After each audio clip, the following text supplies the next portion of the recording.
Today we've got a 2017 QX70 that looks like it came from Motorworks because they usually put a badge. Motorworks is just down the street. They have an Infiniti store. This vehicle must have been purchased brand new from them. Was the last year of the QX70. And this thing looks outdated for its year. Quite so, because before, this is 3.7 liter V6, before it used to be called the FX. So you can see a QX70 that's a 2013 looks the same as the 2017. That's when it was rebranded to the QX70 2012, and before it was either the FX35 or you had the FX50, which would be the V8, and that would give you quite a bit of horsepower. Now, unfortunately, not many of those exist in good condition. And also 2017, this wasn't as popular, and that's why they got rid of it to make room for the QX50 when it was introduced. Now, it's a pretty fun car, especially for someone who is maybe a first-time driver or, second car. It is a powerful vehicle. Look at that. Memory seats, they move all the way back. Very nice and soft. Not a whole lot of room in the back, but still decent. Ample space. Oh, getting in is a little tricky, to be quite honest, because this is quite high up and it's a little tight there. So once I get past that, then it's fine. But honestly, this is not a family hauler. You open up the back here. Just one sec. There we go. All right, automatic. Look at that. A decent amount of room for a smaller crossover. But Infiniti back then wasn't so much concerned about practicality as it was about speed. And this is also one of the reasons why a lot of people are upset. This was one of the last good Infinitis, other than the Q50, but they redesigned the Q50. Oh yes, when you sit in the seats, they remind you of the old G seats, the G37, G35, and at one point G40.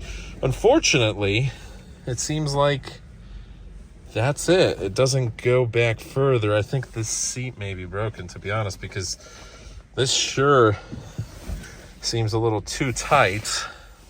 I know some Infinitis were tight. I used to sell Infinitis about 3 years ago, but this seems a little tighter than usual.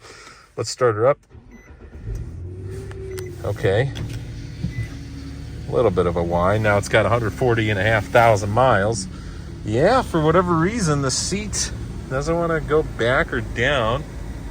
It feels like this shouldn't be where it's at. It feels like it should be a little,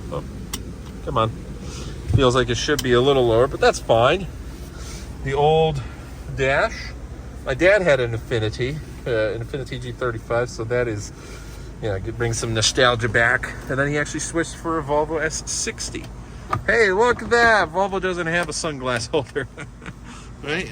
You don't have a panoramic, but still, a sunroof's always nice to have. It's nice and thick and soft, and it's comfortable, but I wish the seats moved back a little bit. Let me show you. Like, that's it. That's it for whatever reason. It's the lowest, and I wish this went back a little further. I think it might be this, but then again, to be honest, there's not a whole lot of room back here. Maybe it's not broken. Maybe it literally just was like this.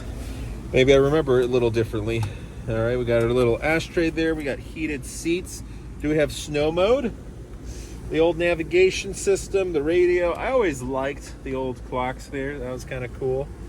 Here you would adjust what's on the dash there. 95 miles of fuel, 42 degrees outside, which honestly isn't bad for January. What's interesting is notice where you adjust.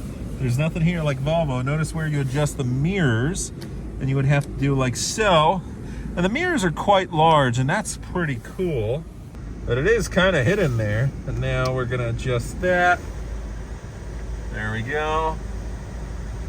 Our beautiful XC90's behind. It's kind of a gem, not many vehicles left in good condition. A lot of them are also going to be very high miles. It's been a while since I've been in Infiniti. Whoa, that kind of drops out there. Oh yeah. All right, well, let's take it out. The camera, a little outdated. You got bird's eye view, 360, right? Power steering, okay. Feels a little heavy. These vehicles, for their price point at the time, it was a pretty cool, you know, Infiniti was a cool brand where unfortunately it lost its pizzazz because now you got turbocharged 4-cylinders. They went away from the V8s, unless you're talking about the QX70, but even that went to the V6s now. And I believe the latest generation. And those were super unreliable, at least back then. I don't know about the new generation. Those things were tanks, but also pretty unreliable tanks. And it took like they had 2 batteries, or at least 2 jump starters to jump the batteries because you needed a lot. Those things burned fuel like crazy. It was like 14 mpg or something. But, you know, powerful cars. Also, problem with the seats. The seats just didn't move back for the fact that they were larger vehicles than the XC90. I feel a lot more comfortable with the XC90. It's been so long that I forgot how to spray the windshield wipers here. Man, these things are cool, though. Bose sound system, as always. Infiniti's high-end top of the line was Bose, which I think they could do better, at least in the new generation. But back then, Bose was pretty all right. My uncle still has an Infiniti, but they went away, similar to Mitsubishi. They went away from their roots, and a lot of people didn't like that. And you are having a situation where, so Infiniti right now is closing down certain standalone stores. So it's going the opposite of Hyundai and Genesis, where they are building out and separating the 2 stores. This is getting to a point where right now some of the Infiniti stores nearby you may be shutting down, even though the owners don't want to. It's because Nissan and Infiniti, at least in the North American segment, aren't doing so well. And here we're going to test it out. We're going to take it for a quick spin.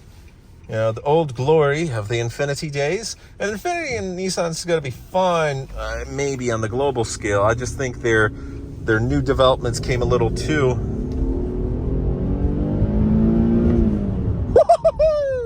That is cool. It sounds nice. It accelerates nice. It does take a little bit of time. But for 2017 standards, hey, it's a V6, you know, what more do you want from a classic Infiniti? Classic Infiniti. And now with a new year, 2017, it is possible this was produced in 2016, 2025 now, so basically a 9-year-old car. But, and you can certainly tell, it is a little outdated. However, these things, some of the V6 engines for Infiniti were pretty reliable. Some weren't. Nissan with their CVTs, well, you know, like the old GXs, not the greatest thing in the world, the third row SUVs. But this, well, it's different. And it feels nice, especially when you're driving it. Oh, and the heated seats are, oh, they work. They definitely work there. All right, this car, those were just the keys. This car provides you nice joy. And that's it. Basically, we have to, that's 45 right there. We're going to be 50. We're waiting for the 55 mile per hour speed. Let it settle down a little bit. The windshield is fogging up quite a bit, though. Let's turn on the AC. That's what it was missing, but there's lag. There's always been lag. Oh man, what a nice engine. What a nice ride. These cars, there weren't many sold, at least in the American market. I mean, there was a decent amount, but when you compare the Infiniti, oh, then there's an older Infiniti QX80, the QX56 5.6 liter V8s. That thing, 400 horsepower. I think if I recall, this one had 325 horses, and then the FX50 was in the 400s, 420 or something. I don't know. But, oh yeah. That thing picks up nicely. It does have lag, but you can, there were customers at Infiniti that definitely modified these Infinitis and they had a great time. Now, don't over modify them, because then we also had a client whose Infiniti exploded. That was a Q50 that he supercharged, and it went up to like 600 something horses, and then the engine blew within a month. But, you know, as long as you do it the proper way, you can get an extra 100, 200 horses without having to destroy your whole system.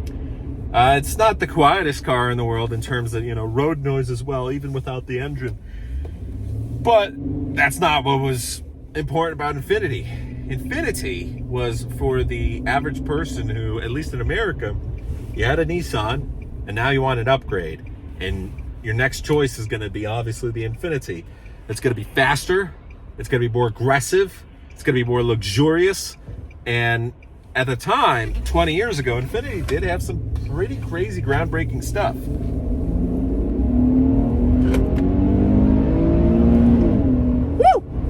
All right, and that's basically that. That's the speed limit. But these things can go. And that's why usually, you know, the meme, the first owner of an Infiniti is well-educated, a crisp gentleman who just decided, you know what, I want a premium luxury Japanese reliable vehicle. Now, secret, Nissan and Infiniti are probably the least reliable out of the all Japanese brands, and Mitsubishi's in there as well. But at least the stereotype, oh, it's Japanese, it has to be better than some of these domestic American vehicles. Sure, in some cases, yeah, in others not. But you do have a situation where you're going to have a lot of, you know, as the police, we are within our bounds here. So you always get stressed no matter what. You're going to have a situation where the next owner, the third or fourth or fifth owner is Edgar, who's just modifying and straight pipes it, and it sounds obnoxiously loud. And oh boy. And that, everybody, is the previous FX, now QX70. I always liked that there was like this crazy FX QX, I forgot which year it was, but that was like $140,000 car that they modified and had like a spoiler and some crazy taillights. Big wheels. Not the rims, but what is that? 18 rims, but larger 265 60s. Yeah. And the grille. If I recall correctly, this is like 3 years back, but it's supposed to symbolize, in Japanese culture, they have a lot of symbolism regarding katanas and the samurai and stillness and nature, and I think that was supposed to be waves of an ocean or something. Very aggressive look on the lights there. Very nice. Ultimately, the reason people get it, and I was saving this kind of for last, is the price. It's 12 grand. $11,999 or something like that, and then taxes and registration costs, of course. But for 12 grand, that's why people are going to say, oh, it's a great first car. It's got horsepower, it's got space, and it's cheap. You know, you can't get better than that, to be honest. So that is that. Thanks for watching. Have a great day and take care. Consider subscribing, and we will be posting more car sales content, mainly Volvos, but we always like to explore other brands and other stuff that we do have, you know, just from auction or trade-ins. And have a great one.